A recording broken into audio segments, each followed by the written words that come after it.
I'm Bill Good. Good morning. I'll keep my commentary short. I made it clear yesterday that if the Canucks announced Trevor Linden as president, as was expected, he would have the fans behind him in a big way in the beginning. But they will be waiting to see what he can do with his biggest challenge yet. He has one more chance to win a Stanley Cup. He came oh so close in '94. But now he has to assemble or remake a team that 3 years ago was oh so close. It became official 22 hours ago. He has our full trust and confidence. Trevor has proven over 25 years in our community that he's committed to this organization. But do you remember this? Play at center ice. Douglinster over the Vancouver blue line. Richter staying on the ice. Linden has been chopped down. He's crawling towards the bench. Linden has been injured. Now he's hit again by Messier going to the bench.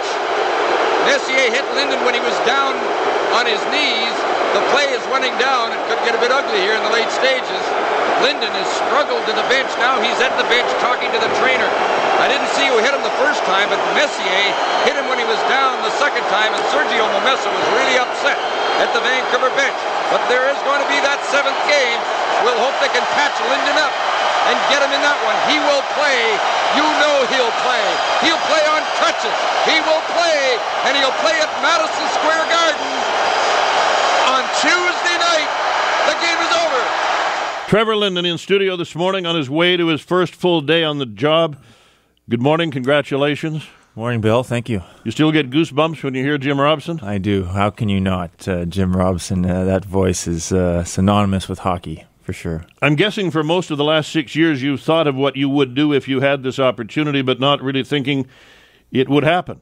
Yeah, that's fair. No question. I mean, I left the game 6 years ago and kind of decided to see what else was out there, as we've talked about before. And, that was an interesting journey and very, I enjoyed every second of it. And I never ever really, thought, I thought there was always a possibility, but I never knew when that chance would come. Describe the role of president. What will your job be once you have a general manager in place? I think my main focus will be on the hockey operations side. Obviously, I will contribute on the corporate business community side, of course, but my main focus is on the hockey ops side, and that's from everything from amateur scouting to pro scouting to making sure our doctors and trainers, and I want to revisit that whole model and how that works. So, and then just getting a good feel for every moving part within the hockey ops department of the organization. How have you explained the complete collapse of this team since New Year's? It's been a frustrating season. I know for the guys, it's been hard. I mean, I have my thoughts about it. I'm going to reserve judgment just because I want to make sure that I download the proper information from the players, from the coaches, and get into that. I mean, it's frustrating, and it's not maybe the right time for me to look at that. I've got my theories, but I really want to make sure I have the right data, and that's the interesting thing. One thing I want to do is collect the information and then make some determinations from there. You have long defended, when necessary, but mostly supported the Sedins. Have they been misused this year? Well, that's a great question, Bill. I think you have to use your people where they will best excel, and good coaches, understand that. And I haven't talked to John about it. I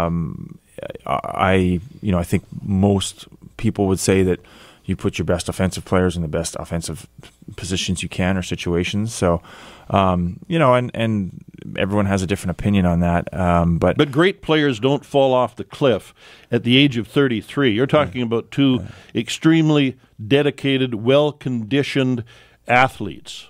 Without question. And so that's I'm looking forward to sitting down and talking with them and sitting down and talking with the coaches. And that's the great thing about this timing, Bill, is I'm able to come in and get that information. And so and that is imperative to making decisions in the future. Are you confident they can bounce back? I am. I think they're good people. They're very good players. We need to figure out what happened and why, and and sort those things out. But I like the one thing I like, I love, not the one thing, but one of the things I love about them is their character. And that's when you talk about building successful organizations, you want to surround yourself with good people and people that you can trust. And obviously, the character is important, and they exemplify that. I know you have to be very careful about choosing your words right now, but you must have had the same thoughts, or I'm curious if you didn't, that I did when John Tortorella came to town. And I interviewed John Tortorella. He's a fascinating guy. He's been a good coach. He's won a Stanley Cup. He's won almost everywhere he's been. But when he came in and he said he was going to use the Sedins and he wanted them to block shots and he wanted them to kill penalties, did you not go, what? Come on. It's one of those things where I personally probably felt that it was a misuse of their abilities, but I'd have to dig deeper into it. I think that there's a player-coach relationship there. They discuss these roles. They talk about it. But they'll do anything they're asked to do. Exactly. But so, I have to get the information. I mean, and if I'm not sure if John feels that was a mistake or not. I mean, if he feels strongly about it, then what about ice time? I mean, you played big minutes. Is there a point at which players like the Sedins, where you maximize their time on the ice, but you don't overdo it? Well, I think, when I think about the coaches that were most influential for me, if you take Pat Quinn, for example, his biggest strength was his ability to use his whole bench. And I think that when certain players can take big minutes, certain players start to economize. And when you save yourself because you're going to play X amount of minutes, that's not a great, in my opinion, it's not a great thing for your bench. And I think when you take other players out of the game by playing them such small minutes, that can detract from the overall team, the team identity. And that's one of the things Pat was great at. When we traded for Tim Hunter in 1994, I wasn't exactly sure why. I didn't really like Tim Hunter, but I recognized that Tim brought an element to our game that was really unique, and that he was the hardest working guy around. But Pat found a role for him that he took ownership in, and that made him an important piece of the puzzle. And I think so. I think good coaches have that ability to tie everyone into the common goal. When Mike Gillis came to town 6 years ago, he said the team had to get bigger and faster. It hasn't. Do you still think it needs to be? Well, I think the core of this team, the core that went to the Stanley Cup Finals, was put together in the 2000s, mid 2000s. If you think about Sedin, Kessler, Burroughs, Edler. That's nearly 10 years ago. Edler, Bieksa, Luongo was traded for in 2006. So those guys kind of gelled and came into their prime. Hart trophies, Art Ross trophies, Selke trophies, in that range. So the big and fast is always a good thing when you're talking about any sport. I think that's a constant. And so you're always looking for big, fast, and guys that know the game, good hockey players. And so the model never changes. I think that we need to support the core guys with people from underneath, and that's been a bit part of the disconnect in the last few years, is that I think there's a lack of secondary push. But are those players there? A lot of drafts were traded away for short-term gain that didn't really result. Yeah, and in fairness, that's a product of trying at the deadline and being in a spot that you could have a chance to win. I mean, that's the price you pay for it. So the fact that the draft record in the last few years hasn't been great, and the fact that they've traded some picks away to get assets that was hopefully going to help them march through the playoffs, that's a bit of the price that this organization will pay. John Tortorella said it needed to be stiffer, have more bite. It hasn't. What's your vision? I've always been a believer that I don't really subscribe to the theory that, this is an offensive coach and this is a defensive coach and that this style is, up-tempo. I think every coach wants to be up tempo. I mean, that's the game of hockey. I'll go back to Pat Quinn, but also I'll reference Alain Vigneault. He was the coach who couldn't coach offense in 08. He was a defensive coach, and he could not coach offensive players. Well, they led the league in goals, I think, in 11, and also led the league in defense. So those aren't mutually exclusive. I think that a good defensive team that's well structured and well positioned can still be a very good offensive team. Those aren't separate things, and so I'm a big believer in systems and structure and fundamentally sound hockey, and that doesn't mean that it's not up tempo. It doesn't mean that you're not an offensive team.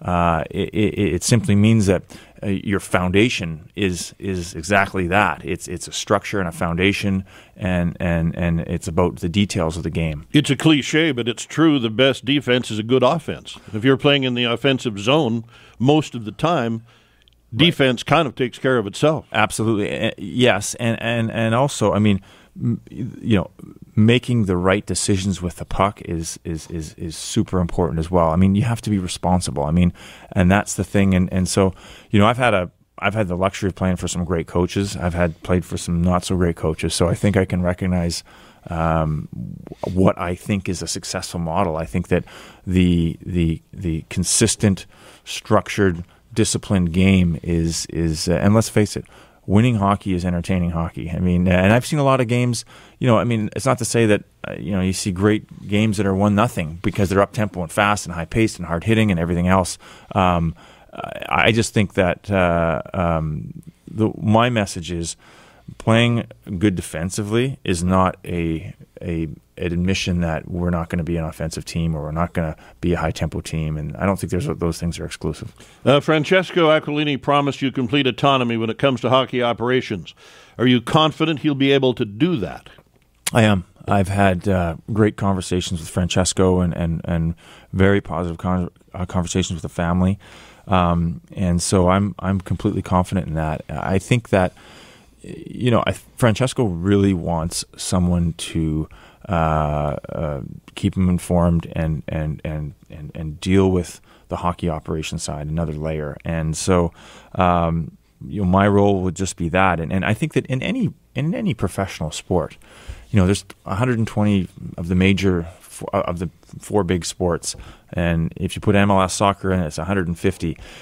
Ownership is always going to have some degree of influence. It has to. It's natural. Why else would you want to own? We criticized John McCaw in the early 2000s because he was the absentee owner. He wasn't around enough.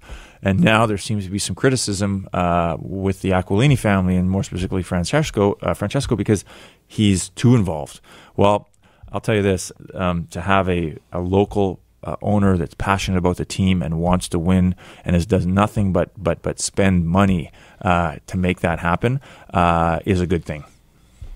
The first order of business to find a general manager. Have you asked permission to talk with anyone yet? No, I'm just going through the procedures now, and it's a pretty detailed situation when you approach other people's people. But the reason I asked is you did talk with Cam Neely. He happens to employ Jim Benning, an old teammate of yours. He's an assistant GM in Boston.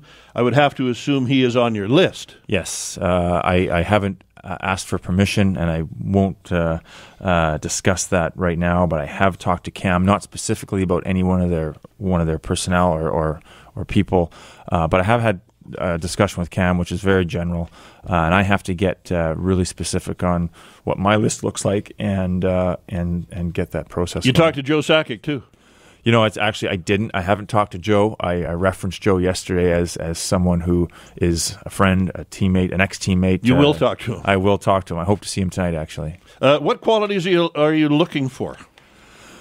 I have a, without getting too detailed, because I have a real specific idea of what I want to do with that position and that structure. If you think about an NHL team, you have a general manager, and he has two assistant general managers. So that's a team in itself. And so within that group, you want to have the proper skills that can make that can round out your team. So I have I have a profile in mind of who I want. I have some ideas. I have some names in my head that I would love to talk to. I don't know how they're going to interview or what their strengths and weaknesses are going to be. So that process is got to happen quick, because the timing on that, Bill, is really important. And you want to have that person before the draft. Absolutely, and ultimately that person may have some real opinions on his coach. So he'll have the autonomy to choose his coach. That will be I've always said it will be a consensus type situation. I mean, we will figure that out, and we want to have consensus within the hockey group, and so I don't know what that looks like yet. That's to be determined. We're going to work on those principles and policies, but hopefully you would agree on a coach. 100%. That's a must for sure. Your appointment yesterday, Pat Quinn being honored Sunday. He'll be here at 10 o'clock this morning. Talk a bit about what Pat has meant to you, and will you use him in any formal way? Pat was meant a lot to me. I mean, he was an incredible mentor for me earlier in my career. He taught me the game. Pat was a great teacher of the game and how it works, and it made complete sense. That's the thing that sticks with me with Pat. Great leader, taught me about leadership, respected his players. And when you think about Pat Quinn, he really changed his fingerprints are still on this team. Pat Quinn brought Brian Burke. Pat Quinn brought Dave Nonis. I mean, and those people are still responsible for people that are in this organization. This organization took a turn for the better when Pat came here, and he made hockey relevant again, because quite frankly, he saved the franchise. Absolutely. It was irrelevant, and he did so many great things. So he's a mentor, he's a friend, and I'll definitely talk to him about perhaps being involved or supporting me in some way. How do you feel about no trade contracts? Well, I think it's a double-edged sword. I think certainly players earn that right. They earn that right with good play and making a commitment. You want players to say, "I don't want to leave," and you but like 9 that. on one team makes it tough to be a president and general manager. Double-edged sword, Bill. Exactly. So you want that. Having said that, you are really hamstrung as far as what you can do, what moves you can make, and so it's not an easy situation. It's there's definitely some challenges, and it's going to be interesting because there's a lot of moving parts and there's different pieces. The draft hasn't brought much in 6 years. Jordan Schrader, most games played, not much to show. Have you rated the prospects? Will Bo Horvat be able to step into this team in the fall? Will you have to trade or spend on free agents to revitalize this team? From the amateur side, obviously, there has not been a lot of success, partly due because a lot of the picks have been moved. Bo is a kid that has lots of promise. Hunter Shinkarik's a Medicine Tiger who's my mom's the official scout back there, so she'll keep me up to date on Hunter. But these kids are obviously super important to the success of our group, and I have to get up to speed with where they're at. The Memorial Cup is in London. That's Bo's hosting, and we'll play in that. So I need to get up to speed there. And sorry, Bill, your last question was. There was whether that those people would step into this team this year, and we've only got about 20 seconds left. So what I'm going to do is wish you well. Thank you for coming in, fighting the traffic on the Burrard Bridge, even though you were a couple minutes late. It starts tonight with Colorado in town.